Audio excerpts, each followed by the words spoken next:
अस्सलामुअलैकुम students, I hope कि आप सब खैरियत से होंगे। जैसे कि आप जानते हैं कि जीडीपी के क्वेश्चंस आ चुके हैं और ये PSY 101 इंट्रोडक्शन टू साइकोलॉजी का सोल्यूशन है, डिमेंशिया वर्सेस फॉरगेटफुलनेस। उन्होंने जो क्वेश्चन किया है, फर्स्ट ऑफ ऑल उसको अच्छे तरीके से रीड आउट करें कि forgetfulness is a memory lapse है और inability to retrieve stored information in the brain. यानी आपकी जो भी ब्रेन में जो इंफॉर्मेशन सेव होती है, जो स्टोर होती है हमारे सबकॉन्शियस में, उसको जब हम रिट्रीव करते हैं, जब हम उसे रिकॉल करते हैं, याद करने की कोशिश करते हैं, तो वो हमें याद नहीं आती। तो दिस इज कॉल्ड फॉरगेटफुलनेस, यानी हम चीज़ें भूल जाते हैं। जैसे नॉर्मल रूटीन लाइफ में आप चीज़ें रख के कहीं पे भूल जाते हैं। और इसमें जो डिमेंशिया है उसमें क्या डिफरेंस है, फॉरगेटफुलनेस में और डिमेंशिया में डिफरेंस क्या है, इसको लॉजिकली एक्सप्लेन करना है। तो ये आपने इसको एक्सप्लेन करना है कि डिमेंशिया जो है वो डेंजरस डिसऑर्डर है और dementia is more serious disorder. ठीक है, फॉरगेटफुलनेस तो एक नॉर्मल सी रूटीन सी आम सी बात है और this is not the main issue. ये यहाँ पर सारी एक्सप्लेनेशन दे दी गई। यहाँ पे आपने इसको क्या करना है, रीड आउट करें, इसको अपनी वर्डिंग में करें या इसको इसको पैराफ्रेज करें। सेम आपने यही वाला टेक्स्ट, यही वाली वर्डिंग कॉपी नहीं करनी, अदरवाइज प्लेजरिज्म का इशू हो सकता है। सो मेन चीज़ है कि आपकी अंडरस्टैंडिंग होनी चाहिए क्वेश्चन की, एंड देन आप उसको अपनी वर्डिंग में ट्रांसलेट करें। डिमेंशिया एंड फॉरगेटफुलनेस, इस पूरे पैराग्राफ को रीड कर लें अच्छे से। डिमेंशिया जो ये फॉरगेटफुलनेस जो है, जो आम डे में हम मतलब आम डेली रूटीन में जो हम भूल जाते हैं चीज़ें रख के, तो this is the normal part. ठीक है, ये नॉर्मल रूटीन लाइफ का एक हिस्सा है और सबके साथ ऐसा होता है। और इसकी वजह मेन यही है कि हम फोकस नहीं करते चीज़ों पे। हम जब चीज़ कोई रख रहे होते हैं तो हम उस पर फोकस नहीं करते, हम बेध्यानी में ही वो काम कर देते हैं। उसके बाद हमें वो चीज़ याद नहीं आती कि हमने वो कहाँ पे रखी थी। ठीक है, क्योंकि हम कुछ और सोच रहे होते हैं उस टाइम पे, हम फोकस नहीं कर रहे होते, हम उस प्रेजेंट मोमेंट में नहीं होते। तो this is the main issue और ये सबके साथ यही प्रॉब्लम होती है कि हम प्रेजेंट मोमेंट में नहीं होते और हमारा जो ध्यान है या फिर हमारी सोचें जो है वो कहीं और ही होती हैं। तो इस वजह से हम चीज़ें ज़्यादा भूलते हैं। And then normal absent minus जो है यही है, और वार्निंग साइन जो डिमेंशिया के हैं वो उसमें थोड़ा डिफरेंस देख लें कि एज रिलेटेड है नॉर्मल फॉरगेटफुलनेस, यानी एज के साथ भी होता है। तो natural changes in the brain make it more difficult, यानी ब्रेन में चेंजेस होते हैं जो हमारे लिए मुश्किल कर देते हैं चीज़ें याद करना। ठीक है, एज के साथ भी इस तरह हो सकता है। और sometimes these things will come back to us eventually. This is because the natural stimulators of brain cell repair and growth start to decline. यानी कि जो ब्रेन के सेल जो है वो नेचुरल जो है वो रिपेयर होते हैं, उनकी ग्रोथ होती रहती है और वो डिक्लाइन मतलब कि वो सेल खत्म भी होते हैं। तो मेक इट मोर डिफिकल्ट, तो ये हमारे लिए मुश्किल बना देते हैं कि हम चीज़ों को या फिर हम वो चीज़ों को याद रखें, मेमोरीज को याद रखें। ठीक है, तो इसके लिए जो एजेड पीपल हैं उनकी मेमोरीज पे ज़्यादा इफेक्ट होता है इस चीज़ का। या फिर टिपिकल साइंस जो है फॉरगेटफुलनेस के, आप चीज़ें रख के, कीज़ रख के अपनी भूल जाते हैं, अपना पर्स रख के कहीं पे भूल जाते हैं, अपने ग्लासेस या कोई भी ऑब्जेक्ट के किसी जगह पे रख के आप वो भूल गए हैं। तो ये है कि आपको वो याद नहीं आ रही। तो not recalling details of conversation, कि आपको किसी की जो भी आपको किसी से बात हुई है, बातचीत है, तो वो उसको आप भूल जाते हैं, आपको कुछ ऐसा याद नहीं रहता या फिर आपको पूरी बात याद नहीं रहती। तो वो आप उसके अपने जो है वो वर्डिंग में उसको ट्रांसलेट कर देते हैं, तो इस तरह बात का जो है वो मीनिंग चेंज हो जाता है। टिप ऑफ टंग फिनोमिना भी वही है, where words are hard to recall, यानी कि जो चीज़ें जो वर्ड्स हैं वो मुश्किल होते हैं उसको रिकॉल करना, उसको याद करना दोबारा कि वो क्या वर्ड्स थे। मिसिंग अपॉइंटमेंट्स हैं, becoming confuse about when they are suppose to take place, कि कब होना है वो। तो इस तरह कोई इवेंट आप भूल जाते हैं।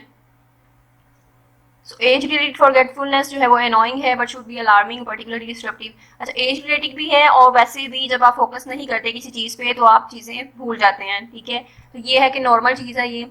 सिग्निफिकेंट मेमोरी लॉस, आप जो अहम चीज़ है यहाँ पे इंपॉर्टेंट, वो मेमोरी लॉस है। वो मेमोरी लॉस क्या है, फॉरगेटफुलनेस जो है ना सीरियस है जब ये कोई साइन मतलब कि हमें उस तरह के शो कर रहे हैं जो परेशानी वाले साइंस हैं। ठीक है, और जब हमारी ये फॉरगेटिंग चीज़ें जो हम मतलब भूल जाते हैं, जब ज़्यादा हो जाते हैं, जब ज़्यादा अरसे के लिए रहती है, तो ये हमें इस चीज़ को इग्नोर नहीं करना चाहिए।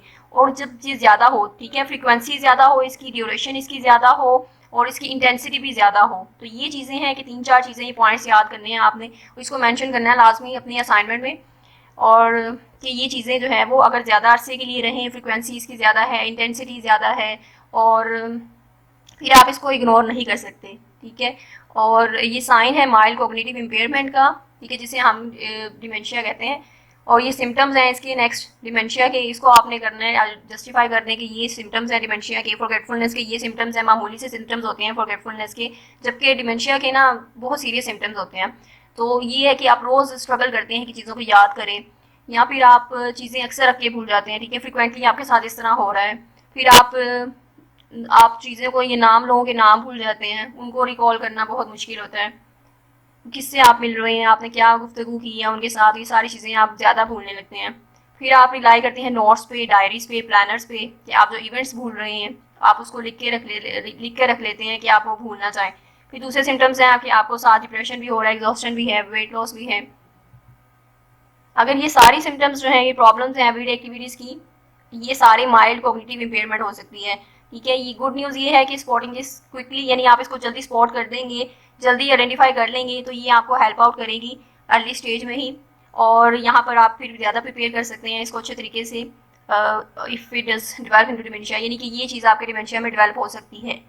ठीक है, ये चीज़ें हैं कि हम फॉरगेटफुलनेस से डिमेंशिया की तरफ कैसे आते हैं। फॉरगेटफुलनेस पहले, उसके बाद सेकंड स्टेप है माइल्ड कॉग्निटिव इम्पेयरमेंट होता है, उसके कुछ सिम्टम्स जो ज़्यादा सीरियस वाले शो होने शुरू हो जाते हैं फॉरगेटफुलनेस से ज़्यादा। ठीक है, उसके बाद हम डिमेंशिया की तरफ आते हैं। Dementia is the next stage. ठीक है, यानी डिमेंशिया माइल्ड कॉग्निटिव इम्पेयरमेंट से नेक्स्ट स्टेज है, अगली स्टेज है, यानी बहुत ज़्यादा सीवियर केस है ये। और इसमें ज़्यादा सिम्टम्स जो होंगे, इसमें हमारी जो इंटेंसिटी है भूलने की वो ज़्यादा होगी, फ्रीक्वेंसी ज़्यादा होगी, इसका जो इम्पैक्ट है आपकी एवरीडे लाइफ पे वो भी ज़्यादा होगा, आपके लिए ज़्यादा प्रॉब्लम्स क्रिएट होंगी इसमें। तो ये चीज़ है, इसके सिम्टम्स बहुत ज़्यादा हैं, सिग्निफिकेंट प्रॉब्लम्स हैं। जब यानी कि बहुत इंपॉर्टेंट प्रॉब्लम्स हैं, आप चीज़ें याद नहीं कर पा रहे, जो भी आपके रिसेंट पास में हुआ है आपको कुछ भी याद नहीं रहा, या फिर आप अनएबल हैं कि आप वो उस चीज़ को, कन्वर्सेशन को, उस मूवीज़ को, जो भी आपने देखा है या जो भी कन्वर्सेशन हुई हैं, कुछ भी याद नहीं है, और अनएबल हैं आपके रिकॉल करें नेम्स, याद करें लोगों के या फिर किसी भी ऑब्जेक्ट के। ठीक है, जो मामूली से ऑब्जेक्ट आपको लगता है कि है और उसका नाम आप कैसे भूल सकते हैं, शुरू से आप वो सुनते आ रहे हैं, तो ये चीज़ है, ये सीरियस साइन है।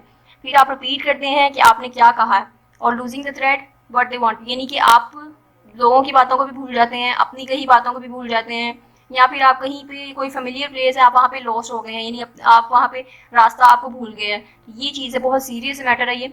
एंड आपकी पर्सनैलिटी चेंज हो जाती है, मूड, आपका एटीट्यूड। ठीक है, डिप्रेशन वाले सिम्टम्स, वो सारी इरिटेशन आपको फील होगी।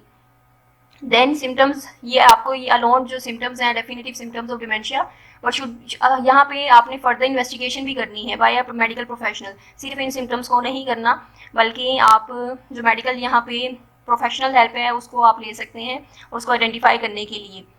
Early dementia diagnose can make it easier, यानी कि जो अर्ली डिमेंशिया होता है उसको हम जल्दी से आइडेंटिफाई कर सकते हैं, ट्रीटमेंट उसका स्टार्ट कर सकते हैं, फैमिली मेम्बर्स में हेल्प कर सकते हैं अंडरस्टैंड करने के लिए। देन एज रिलेटेड जो मेमोरी लॉस है is not the same as dementia. ठीक है, वो डिमेंशिया नहीं होता। ठीक है, सीरियस मोमेंट्स हैं from time to time, more serious cognitive impair should be overlook, यानी कि बहुत ज़्यादा कॉग्निटिव इम्पेयरमेंट हो रही है तो आप उसको ओवरलुक करें, उसको केयरफुल होकर उसको ऑब्जर्व करें। तो dementia will generally get worse over time, dementia बहुत वर्स हो सकता है विद द टाइम बीइंग। तो आपने क्या करना है, इस पर ज़्यादा आपने केयरफुल होना है, इसका टेस्ट जो है जो भी जल्दी से इसको आपने इन्वेस्टिगेट करना है, और यहाँ पे प्रोफेशनल अटेंशन जो है उसको आपने इंश्योर करना है कि आप उसको गेट करें, और इस प्रॉब्लम को फेस करने के लिए, इस प्रॉब्लम से बचने के लिए कुछ ना कुछ आप इकदाम करें। तो ये है हमारा असाइनमेंट। जीडीपी आपकी 200 से 250 वर्ड्स के लिए होती है ये, और इसमें आई थिंक ये कवर हो जाएगा आपका, काफ़ी वर्ड हैं यहाँ पे, और मोस्टली यहाँ पे तो 575 वर्ड्स हैं, इसको आप शॉर्ट कर दें। ठीक है, 200 वर्ड्स या 250 वर्ड्स तक आपकी ये होने चाहिए, क्वेश्चन का आंसर होना चाहिए। इसको बस अपनी वर्डिंग में चेंज करें, और इस तरह आपने जो इसके जो लॉजिक है वो मैंने आपको एक्सप्लेन कर दिया है कि आपने इसको कैसे आंसर करना है, और आप इंशाल्लाह पूरे मार्क्स जीडीपी में गेट करेंगे, और इस तरह अगर आप आंसर करेंगे उसका तो। ठीक है, उसके डिफरेंस बताना है, फॉरगेटफुलनेस के साइंस बताएं, सिम्टम्स बताएं, उसके बाद डिमेंशिया के सिम्टम्स बताएं। ठीक है, और बस इतना ही। और ये असाइनमेंट जीडीपी सॉल्यूशन जो है दूसरे स्टूडेंट के साथ भी शेयर करें, और चैनल को सब्सक्राइब लाजमी करना, ताकि आपको बाकी की जो वीडियोस हैं जीडीपी सॉल्यूशन, असाइनमेंट सॉल्यूशन आपको इसी चैनल से मिलता रहेगा इंशाल्लाह। So thank you so much, Allah हाफिज़।